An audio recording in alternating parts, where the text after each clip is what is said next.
Pasaron ciertas cosas que, claro, alimentaron la conspiración también, ¿no? Que es un poco qué elementos dices. Claro, ¿cuáles son, antes, exacto, ¿no? ¿cuáles son lo que más os descuadra a vosotros y que puede haber alentado un poquito esta duda? Claro, es que lo que descuadra a todo el mundo y es lo que siempre te tiran en cara cuando quieren discutir esto es el famoso tema de los pelos. El tema forense, ¿no? El tema forense, los pelos que aparecieron allí y que no son de ninguno de los, bueno, en este caso de Miguel Ricard y de ninguno de los implicados, ¿no? Y después el otro tema famoso es el también de por qué no había sangre, ¿no? No, de hecho, a Ricard se le condena y no hay ninguna prueba biológica. Al final es su declaración, su autoinculpación la que pesa sobre él como una losa y es la que le acaba llevando a prisión y es el que le supone esa condena de 170 años de prisión. Entonces, realmente son cosas que los forenses de Valencia, porque aquí se juntaron un forense de parte, que es Luis Frontela, y después el equipo de forenses de Valencia. Entonces hay discrepancias entre unos y otros, ¿no? Unos intentan justificar, pues claro, no los pelos, que también los pelos, según el forense que te cojas, Frontela dice que son de 7 personas y otro forense que intervino habla de 5, ¿no? Claro, y esos pelos, claro, entonces pues los forenses y el fiscal pues te viene a decir pues bueno, ¿quién te dice a ti que el colchón que utilizaron ese día pues no se cambió ese colchón y sea otro colchón? Eso era una caseta donde circulaba Anglés y claro, gente. Otros toxicómanos, los hermanos de Anglés. Los propios agentes que estuvieron allí ese día. Es que, claro, los pelos, pues mira, sí, los pelos no son de estas personas. Sangre, no hay sangre. Bueno, pues también los forenses te dicen, bueno, no hay sangre, pero es que la mayoría de las lesiones que presentan las niñas son contusiones, son golpes, no son heridas abiertas. Hay una herida que también pone los pelos de punta, que es tremenda, que es que a una de las niñas le arrancan un pezón con unos alicates. Claro, el forense dice que una lesión de ese estilo, cuando hay un arrancamiento, las arterias se contraen y que eso no produce un derrame de sangre. No sé, es como que cada uno tiene su explicación a lo que falta allí. Claro, Frontela, por ejemplo, dice que sí que hay manchas de sangre en la moqueta, pero que no se han querido investigar. Los forenses de Valencia dicen... porque son en la moqueta famosa, dicen. Frontela dice en la moqueta hay manchas de sangre. Los forenses de Valencia dicen en la moqueta no hay manchas de sangre. O sea, hay también divergencias entre... Claro, y algunas importantes. Esta es bastante importante. La diferencia es fundamental. ¿Por qué no se ha vuelto a mirar y hay como más...? Y los colchones, por ejemplo, de la caseta de la Romana, pues a saber si los quemaron, los tiraron, que no tienen por qué ser los mismos. Porque ellos... cometen las violaciones, se echan a dormir, las niñas se quejan muchísimo y al alba deciden ejecutarlas de 3 disparos a pie de fosa. Duermen ahí en esos colchones, pero esos colchones se han podido eliminar perfectamente.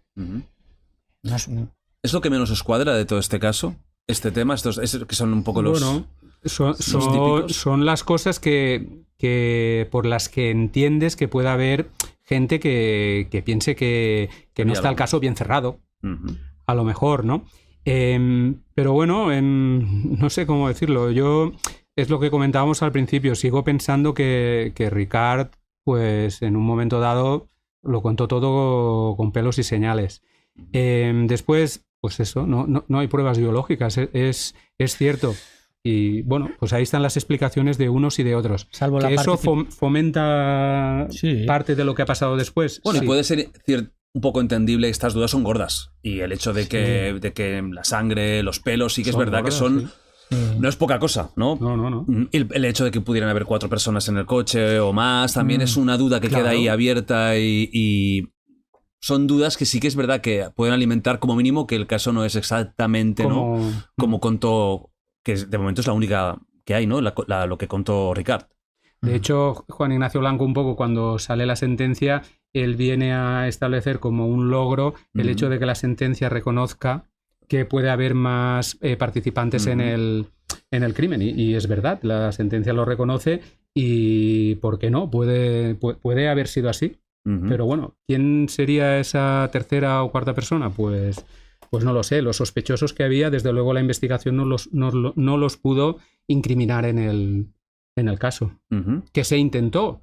¿Se investigó? Sí. ¿Los pudo incriminar? No. No es que no se haya investigado. Pero bueno, no se encontraron pruebas contra estas personas, ¿no? O sea, a título personal sí que la versión oficial es la que realmente más os cuadra y parece que todo concuerda, ¿no? Con lo que pudo haber pasado. A mí sí. Puedes poner matices, puedes cambiar el escenario, pero lo sustancial yo creo que está claro. Yo digo lo del escenario por la reciente entrevista a Miguel Ricard, que cambia el escenario del crimen. Hay una cosa que creo que también es interesante de comentar, que tiene que ver con estas dudas, que es el tema de los forenses, de Luis Frontela, que es una eminencia, que ha sido una de las voces discordantes más respetadas, porque no son cualquiera, es una persona importante, y me gustaría saber vuestra opinión y un poco, bueno... Eminencia polémica. Sí, pero eminencia. Sí. Catedrático. Es un catedrático de Medicina Legal de Sevilla, ha participado en alguno de los grandes casos de la historia criminológica de este país.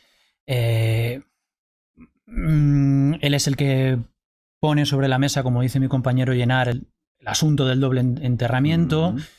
Pero claro, ¿qué pasa con Frontela? Frontela siempre que interviene en un caso, siempre ve mano negra, conspiración, como algo, parece que es su modus operandi. O sea, siempre entra a investigar un caso y siempre... algo oscuro, ve mano negra, hay gato encerrado. Te pongo algún ejemplo. Los Galindo, el famoso caso del cortijo de los Galindo, que yo no lo controlo, pero sé que él hizo una serie de autopsias, de investigaciones ahí, y dijo que uno de los que estaban detrás de la muerte de esas 5 personas, que no era y tal. El caso no lo resuelve. El famosísimo caso de la colza. Él apunta a que no es el aceite desnaturalizado. Son los tomates, unos tomates que están tratados con un pesticida y que eso intoxica a la gente. Luego las víctimas pues no han probado esos tomates. En el caso del caso Alcácer, dejando a un lado el tema del doble enterramiento, de las larvas, etcétera, él recientemente, yéndonos a la actualidad, más o menos, en 2019 habla de una cosa que llama la tercera vía. O sea, él sigue con su teoría, la tercera vía.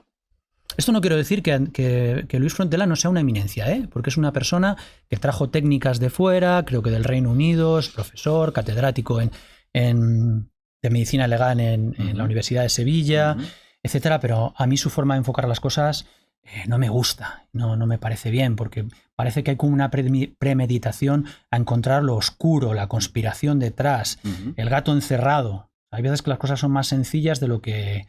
Sí, la navaja de Ockham, ¿no? Que a veces la solución más sencilla puede ser la correcta. Él habla en 2019, en un programa de televisión, creo que en algún podcast más, o en algún podcast o en algún sitio, en varias entrevistas, de la tercera vía. Habla de la tercera vía, y la tercera vía es que a Antonio Anglés lo mataron y nunca abandonó España, que lo asesinaron y porque sabía demasiado. Esas son sus inputs, lo que suelta, ¿no? Y que no lo va a contar porque le traería muchísimas complicaciones y tal, pero bueno, no, lo contaré. Más gasolina para la conspiración. O sea, que él sabe cosas yo que no está comentando. Sí, yo creo que sé cómo que lo mataron y que nunca salió de España. Yo es lo que denomino la tercera vía, pero ¿lo vas a contar? No lo voy a contar, porque esto me puede complicar la vida. Creo que estaré preparado. Un libro. Sí, creo que estoy preparado para contarlo dentro de unos meses. 2019. Estamos en 2025, octubre de 2025. La tercera vía, ¿dónde está? Parece como esto de antiguamente, hablando de las televisiones de no se vayan todavía, que después de la publicidad lo contaré. Pues en este parón de publicidad Pues han pasado 6 años. Ujú. 6 años, es que no. Pues ¿Cuál es la tercera vía? Es más, perdona que esto me parece muy claro, importante. claro. Me parece muy importante porque es un ejercicio que hemos hecho mi compañero y yo siempre, siempre. Si tú tienes datos de Antonio Anglés, de dónde está Antonio Anglés, de si no ha abandonado España y alguien lo ha matado porque sabía demasiado, el dato que tengas, si tú no lo comunicas a la Guardia Civil o a la policía, eres un mal ciudadano, ¿no? Ujú. Digo yo, ¿no? Digo yo. ¿Para qué te guardas esa información? Nosotros todo lo que hemos considerado que era información de peso se lo hemos dicho a la policía. Ujú. Eres un mal ciudadano si tienes información y te la guardas, ¿no? ¿Sabes lo que pasa? Puede decir que tiene miedo, Sí. porque incluso dentro de la policía y de los grandes estamentos Hombre, claro, hay pues gente Sí, que pero él puede- hace un matiz, puede hacerle daño. Él dice que no hay gente poderosa implicada, pero él dice, no hay gente poderosa implicada en todo este asunto, Ujú. pero tengo miedo a Repercusiones. repercusión o lo que sea. Que, bueno, no sé, yo estoy dispuesto a acompañarle yo mismo, si hace falta. No sé. Ya, hacer su guardaespaldas. Sí, bueno, durante un tiempo. igual tú estás más preparado para ser el guardaespaldas que yo. Ya. Pero O sea, que no se acaba de cuadrar. Después él en el juicio, Ujú. Sí, porque digamos que participa en el juicio. Sí, claro, es claro. consultado. Claro, digamos que hay dos está la parte forense de Valencia, que son los que hicieron todos los estudios. Siempre se habla de la primera autopsia y la segunda autopsia. Forenses de Valencia y Frontela. Entonces, claro, los forenses de Valencia pues presentan su estudio y está desde mucho antes del juicio encima de la mesa. Frontela, en teoría, también presenta el suyo, pero cuando declaran el juicio se desmarca con una serie de teorías que hasta ese momento no había dicho.